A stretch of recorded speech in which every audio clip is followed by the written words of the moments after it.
A paz do Senhor, meus irmãos e minhas irmãs. Seja muito bem-vindo a este canal.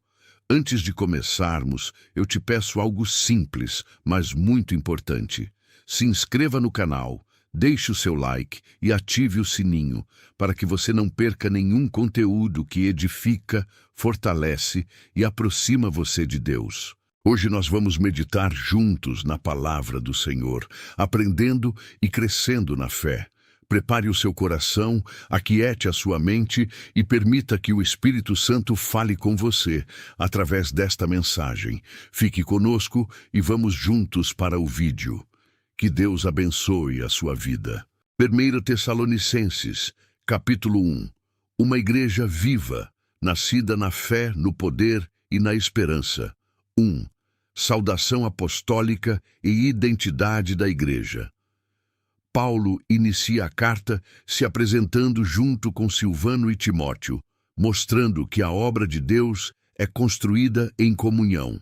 Ele se dirige à igreja dos Tessalonicenses, deixando claro que essa comunidade existe em Deus Pai e no Senhor Jesus Cristo. Logo no início, aprendemos que a igreja verdadeira não é definida por localização geográfica, mas por relacionamento espiritual.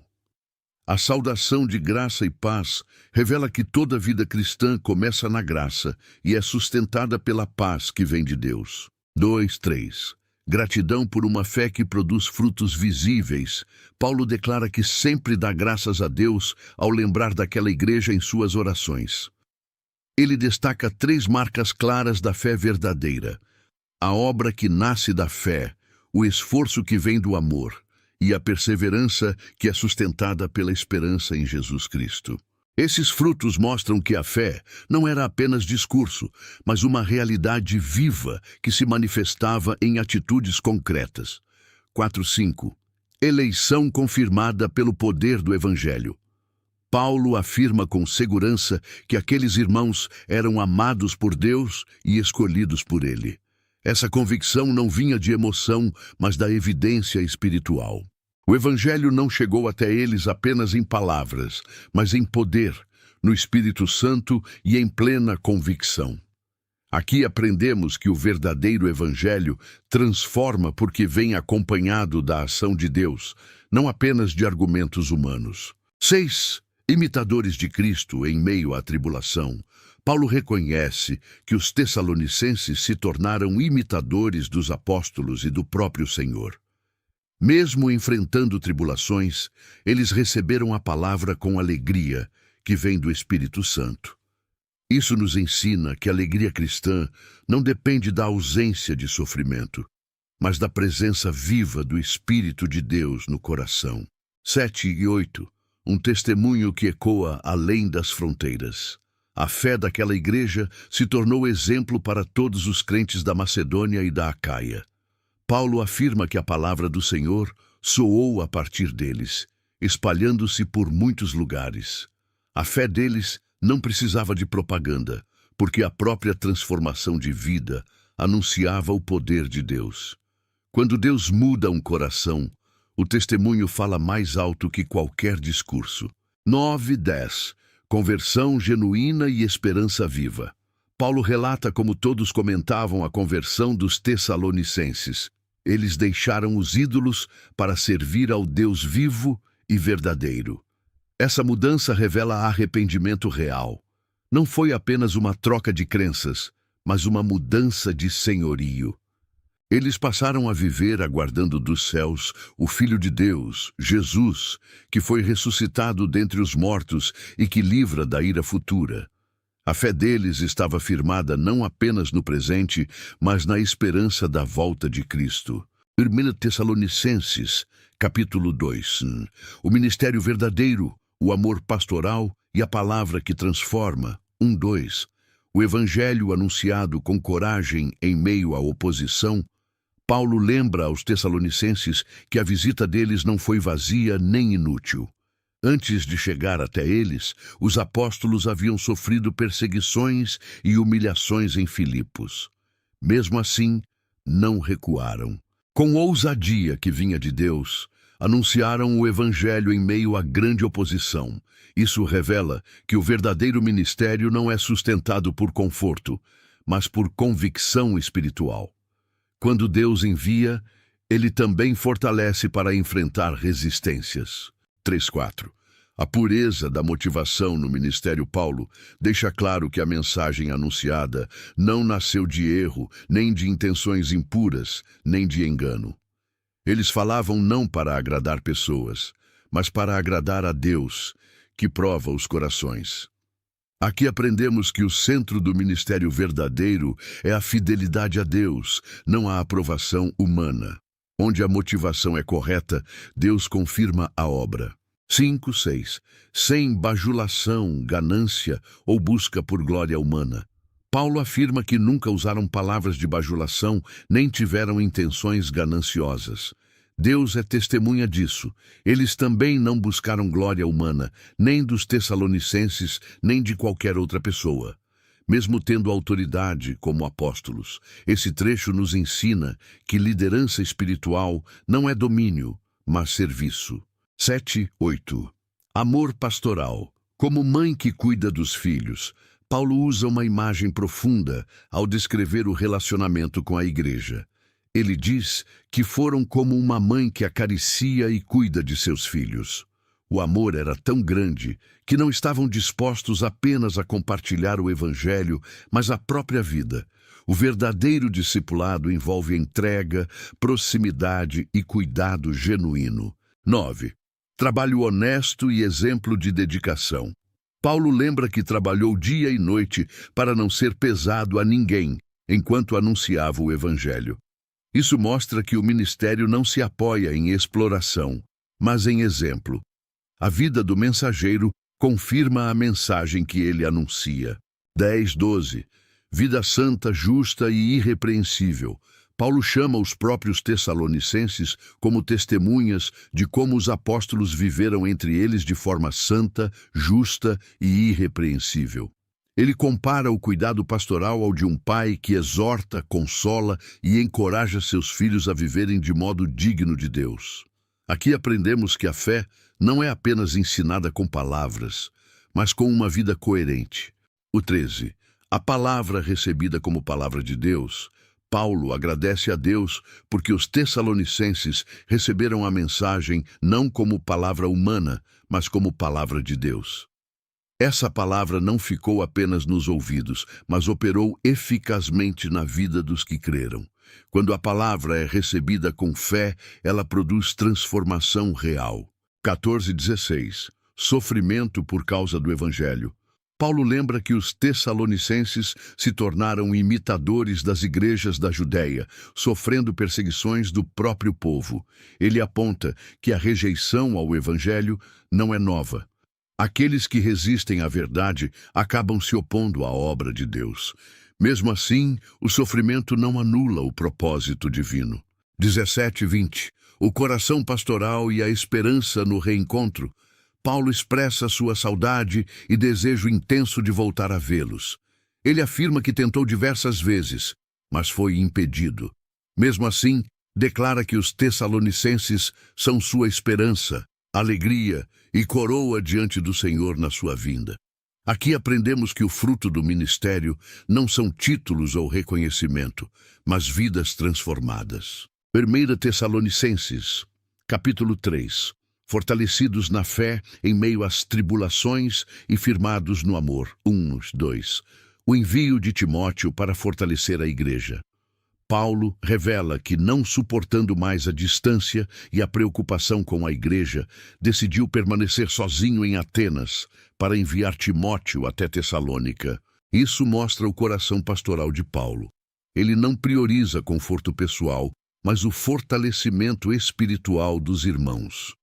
Timóteo é descrito como irmão e cooperador de Deus no Evangelho, enviado com uma missão clara: fortalecer, encorajar e confirmar a fé da igreja. 3. A fé que não se abala diante das tribulações. Paulo explica que o objetivo desse cuidado era impedir que os irmãos se abalassem pelas aflições. Ele lembra que o sofrimento não é um acidente na vida cristã, mas algo esperado. Aqui aprendemos que a fé madura não é aquela que ignora as lutas, mas a que permanece firme apesar delas, entendendo que as tribulações não anulam o amor de Deus. 4. Advertência cumprida. As lutas fazem parte do caminho. Paulo recorda que já havia alertado os tessalonicenses de que enfrentariam dificuldades. Agora, ele confirma que tudo aconteceu como foi dito. Isso fortalece a fé, pois mostra que Deus não foi pego de surpresa. As lutas não são sinal de abandono, mas parte do processo de amadurecimento espiritual. 5. O cuidado pastoral e o temor pelo ataque do tentador Paulo confessa sua preocupação. Temia que o tentador tivesse colocado os irmãos à prova, tornando o trabalho em vão. Esse versículo revela uma verdade espiritual profunda. Existe oposição espiritual real contra a fé, mas também revela que Paulo confiava que Deus sustentaria aqueles que estavam firmados na palavra. 6. Boas notícias. Fé e amor permanecem firmes. Timóteo retorna trazendo boas notícias. A fé e o amor dos tessalonicenses permaneciam firmes. Eles guardavam boas lembranças dos apóstolos e desejavam revê-los. Aqui, vemos que o cuidado espiritual gera frutos duradouros. A fé que é acompanhada de amor é sinal de maturidade cristã. 7 e 8. Consolo e alegria no meio das dificuldades, Paulo declara que, em meio a todas as suas angústias e tribulações, foi consolado pela fé da igreja. Ele afirma algo poderoso. Agora vivemos, se vocês permanecem firmes no Senhor. Isso mostra que a alegria do ministério verdadeiro está em ver vidas permanecendo fiéis a Deus. 9 e 10. Gratidão e intercessão constante. Paulo reconhece que nenhuma palavra é suficiente para expressar a gratidão a Deus pela alegria que sentia por causa deles. Ele revela que orava intensamente, dia e noite, pedindo a oportunidade de vê-los novamente e suprir o que ainda faltava à fé deles. Isso mostra que a maturidade cristã é um processo contínuo. 11. O desejo de reencontro guiado por Deus. Paulo ora para que o próprio Deus prepare o caminho para que ele volte até os tessalonicenses. Aqui aprendemos que até os planos ministeriais devem ser submetidos à direção divina. Nem tudo depende apenas da vontade humana. 12. Crescimento no amor. Paulo ora para que o Senhor faça crescer e transbordar o amor dos tessalonicenses uns para com os outros e para com todos. O amor é apresentado como sinal visível da obra de Deus no coração. Quanto mais maduros na fé, mais profundos no amor. 13. Corações fortalecidos na esperança da vinda de Cristo. Paulo encerra o capítulo orando para que os corações sejam fortalecidos e permaneçam irrepreensíveis em santidade diante de Deus, na vinda do Senhor Jesus com todos os seus santos. Aqui, a esperança da volta de Cristo aparece novamente como força motivadora para uma vida santa e firme. 1 Tessalonicenses, capítulo 4. Santidade na vida diária e a esperança viva da volta de Cristo. 1:2. O chamado para viver de modo agradável a Deus. Paulo inicia o capítulo exortando os irmãos a continuarem progredindo na maneira de viver que agrada a Deus. Ele reconhece que eles já caminham corretamente, mas deixa claro que a vida cristã é um processo contínuo de crescimento. Aqui aprendemos que a fé verdadeira nunca se acomoda. Sempre há espaço para amadurecer, aprofundar e alinhar ainda mais a vida à vontade do Senhor. E 3:5, a vontade de Deus, santificação. Paulo declara de forma direta que a vontade de Deus é a santificação. Ele destaca especialmente a pureza moral, ensinando que cada um deve aprender a controlar o próprio corpo em santidade e honra. O apóstolo contrasta essa vida santa com os desejos desordenados que dominam aqueles que não conhecem a Deus. Isso mostra que a diferença do cristão não está apenas no que crê, mas em como vive. 6, 8. Respeito, justiça e temor a Deus. Paulo alerta para que ninguém prejudique ou explore o irmão em nenhuma área da vida. Ele lembra que Deus é justo juiz de todas essas coisas. Rejeitar esse ensino não é rejeitar homens, mas rejeitar o próprio Deus, que concede o Espírito Santo. Aqui aprendemos que a ética cristã nasce da presença do Espírito e do temor ao Senhor. 9:10. Amor fraternal que se expande. Paulo reconhece que os tessalonicenses já praticavam o amor fraternal, pois haviam sido ensinados por Deus a amar uns aos outros. Mesmo assim, ele os incentiva a crescer ainda mais nesse amor.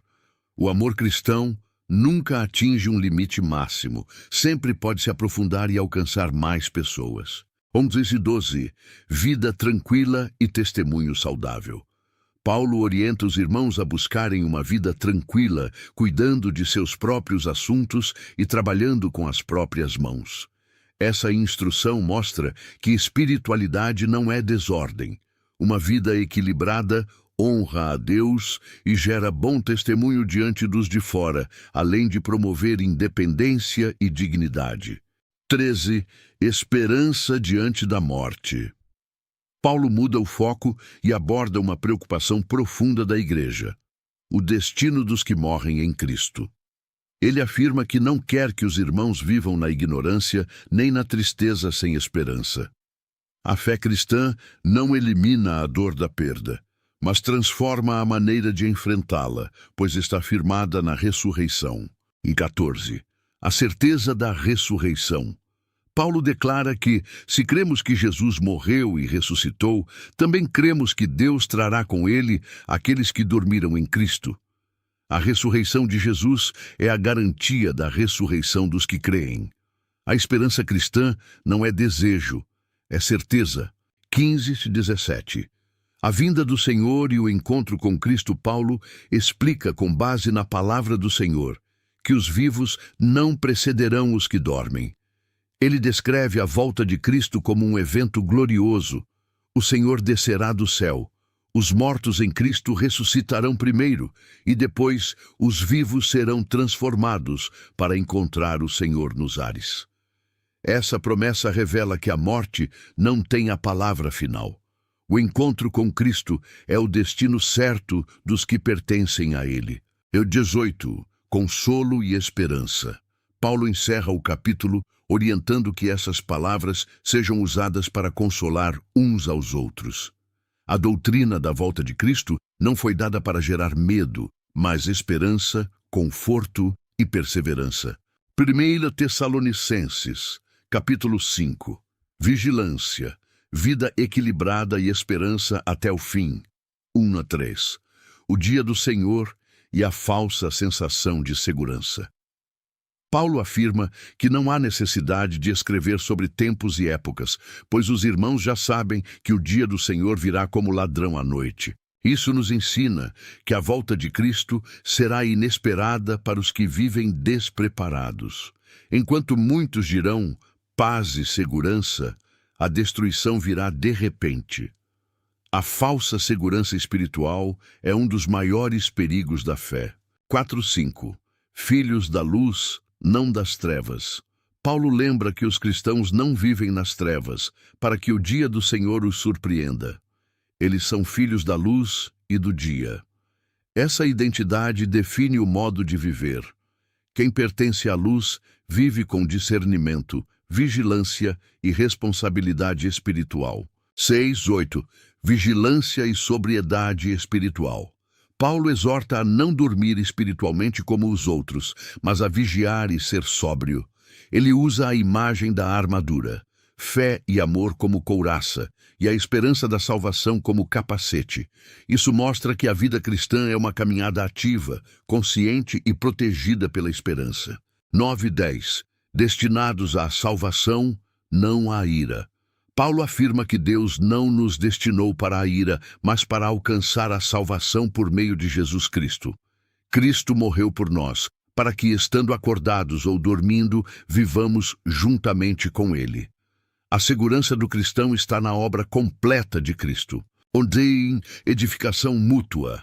Paulo orienta que os irmãos se consolem e se edifiquem uns aos outros. A fé não é individualista. A comunidade cristã cresce quando há encorajamento, cuidado e edificação mútua. 12:13. Respeito às lideranças espirituais. Paulo pede que a igreja reconheça e valorize aqueles que trabalham, presidem e admoestam no Senhor. Ele incentiva que sejam estimados com amor por causa da obra que realizam e que a igreja viva em paz. Isso fortalece a saúde espiritual da comunidade. A 14. Cuidado com todos. Paulo orienta a advertir os indisciplinados, animar os desanimados, amparar os fracos e ser paciente com todos. Aqui aprendemos que o cuidado pastoral é equilibrado, firme quando necessário, compassivo quando exigido e sempre paciente. 15. O bem que vence o mal.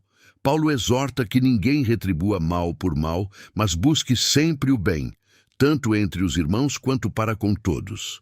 Essa atitude reflete o caráter de Cristo e demonstra maturidade espiritual. 16:18. Princípios para uma vida espiritual saudável.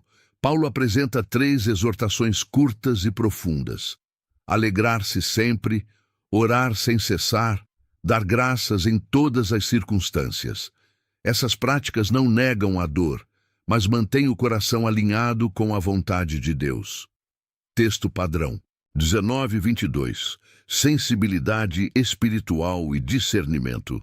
Paulo alerta para não apagar o espírito e não desprezar as profecias.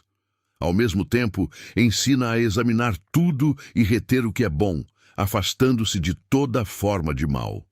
A maturidade espiritual equilibra abertura e discernimento. 23. Oração pela santificação completa. Paulo ora para que o Deus da paz santifique completamente os irmãos, preservando espírito, alma e corpo irrepreensíveis até a vinda de Cristo. Isso revela que Deus se importa com a totalidade do ser humano. 24. A fidelidade de Deus. Paulo encerra afirmando que aquele que chama é fiel e cumprirá tudo o que prometeu. A segurança final do cristão não está em sua força, mas na fidelidade de Deus. 25:28. Exortações finais e bênção. Paulo pede orações, incentiva a comunhão, a leitura pública da carta e encerra desejando que a graça do Senhor Jesus esteja com todos. A graça sustenta do começo ao fim. Uma carta curta, mas urgente. Um capítulo apenas, mas com peso de eternidade. Judas não escreve para entreter, não escreve para informar apenas. Ele escreve para alertar. A igreja estava sob ameaça, não de perseguição externa, mas de infiltração interna. Falsos mestres, graça distorcida, verdade sendo corrompida. E diante disso, Judas faz um chamado claro: batalhem pela fé. A fé não pode ser negociada, a verdade não pode ser adaptada, o evangelho não pode ser diluído. Ao mesmo tempo, esta carta não é apenas advertência, ela é encorajamento. Ela lembra quem somos, chamados, amados, guardados. Ela nos ensina a discernir o erro, a permanecer no amor de Deus, a salvar os que estão em perigo e a confiar naquele que é poderoso para nos sustentar até o fim. O livro de Judas é um alerta para a igreja de ontem e um despertador para a igreja de hoje. Prepare o coração, porque quando a verdade é atacada, o silêncio não é opção. É tempo de permanecer firmes. Judas, a defesa da fé, o juízo sobre os falsos mestres e o chamado à perseverança. 1:2. Chamados, amados e guardados. Judas, servo de Jesus Cristo e irmão de Tiago, aos que foram chamados, amados por Deus Pai e guardados por Jesus Cristo. Misericórdia, paz e amor lhes sejam multiplicados. Antes de qualquer alerta, vem a identidade: chamados, amados, guardados. A segurança do crente não começa na luta, começa na graça. 3. A necessidade de batalhar pela fé. Amados, embora estivesse muito ansioso para escrever-lhes sobre a salvação que compartilhamos, senti que era necessário escrever e exortá-los a batalhar pela fé que de uma vez por todas foi entregue aos santos. A fé não é reinventada, não é adaptada, não é atualizada, ela foi entregue, completa, definitiva e precisa ser defendida. 4. O perigo infiltrado. Pois certos indivíduos se infiltraram dissimuladamente, pessoas ímpias que transformam a graça de Deus em libertinagem e negam Jesus Cristo, nosso único soberano e Senhor. O maior perigo nem sempre vem de fora. Às vezes, entra pela porta da igreja com aparência espiritual. Graça sem arrependimento não é evangelho, é distorção. 5/7. Exemplos do juízo de Deus. Quero lembrar-lhes, embora já saibam de tudo, que o Senhor, tendo libertado um povo do Egito, posteriormente destruiu os que não creram. Os anjos que não guardaram sua posição foram presos para o juízo. Sodoma e Gomorra, entregues à imoralidade, servem de exemplo do castigo do fogo eterno. A história prova: Deus salva, mas também julga. A graça não anula a justiça. 8/10. Rebeldia e arrogância espiritual. Da mesma forma, esses homens contaminam o próprio corpo, rejeitam a autoridade e difamam seres celestiais. Nem o arcanjo Miguel, quando disputava com o diabo, ousou pronunciar acusação ofensiva. Há uma diferença entre autoridade espiritual e arrogância espiritual. Quem não entende o que fala, acaba destruído pelo que ignora. 11. O caminho errado, ai deles. Seguiram o caminho de Caim, lançaram-se no erro de Balaão e pereceram na rebelião de Corá. 3 exemplos, um padrão: orgulho, ganância, rebeldia. Quando o coração se afasta, o fim é ruína. Índice de 13. Aparência sem fruto. São como manchas em suas festas de fraternidade. Pastores que apacentam a si mesmos, nuvens sem água, levadas pelo vento. Árvores sem fruto, 2 vezes mortas. Ondas bravias do mar, espumando sua própria vergonha. Estrelas errantes, para as quais está reservada a mais profunda escuridão. A aparência pode enganar, mas Deus vê a raiz. 14/15. O Senhor vem com juízo. Enoque profetizou: Eis que o Senhor vem com milhares de seus santos para julgar a todos e convencer todos os ímpios acerca de suas obras. O juízo não é teoria, é certeza. O Senhor virá para ajustar toda injustiça. 16. Murmuração e interesse próprio. Esses homens vivem murmurando, insatisfeitos, seguindo suas próprias paixões. Falam com arrogância e bajulam os outros por interesse. A boca revela o coração. Onde há ego, não há submissão. 17/19. O alerta dos apóstolos. Mas vocês, amados, lembrem-se do que foi dito pelos apóstolos de nosso Senhor. Nos últimos tempos haverá zombadores, seguindo suas próprias paixões ímpias. São os que causam divisões, seguem a natureza humana e não têm o Espírito. Nem todo discurso espiritual vem do Espírito. Discernimento é proteção. 20/21. Edificando a própria fé. Vocês, porém, amados, edifiquem-se na fé santíssima, orem no Espírito Santo, mantenham-se no amor de Deus, enquanto esperam a misericórdia de nosso Senhor Jesus Cristo para a vida eterna. A perseverança não é passiva, é construir, é orar, é permanecer, é esperar. 22/23. Salvando com misericórdia, tenham compaixão dos que duvidam. Salvem outros, arrebatando-os do fogo, e de outros ainda, tenham misericórdia com temor, odiando até a roupa contaminada pela carne. Firmeza na verdade não elimina a misericórdia. A verdade salva, o amor resgata. 24/25. A doxologia da segurança eterna, aquele que é poderoso para impedir que vocês caiam e para apresentá-los diante da sua glória sem mácula e com grande alegria. Ao único Deus, nosso Salvador, sejam glória, majestade, poder e autoridade, mediante Jesus Cristo, nosso Senhor, antes de todos os tempos, agora e para todo o sempre. Amém. A segurança final não está na nossa força, está no Deus que nos guarda. Encerramento final do livro de Judas. Judas termina com um chamado urgente: defender a fé verdadeira, discernir o erro, permanecer no amor de Deus, resgatar os que estão em perigo e confiar naquele que nos guarda até o fim. A igreja deve vigiar. A fé deve ser protegida, o amor deve ser preservado e, acima de tudo, Deus é poderoso para nos manter de pé.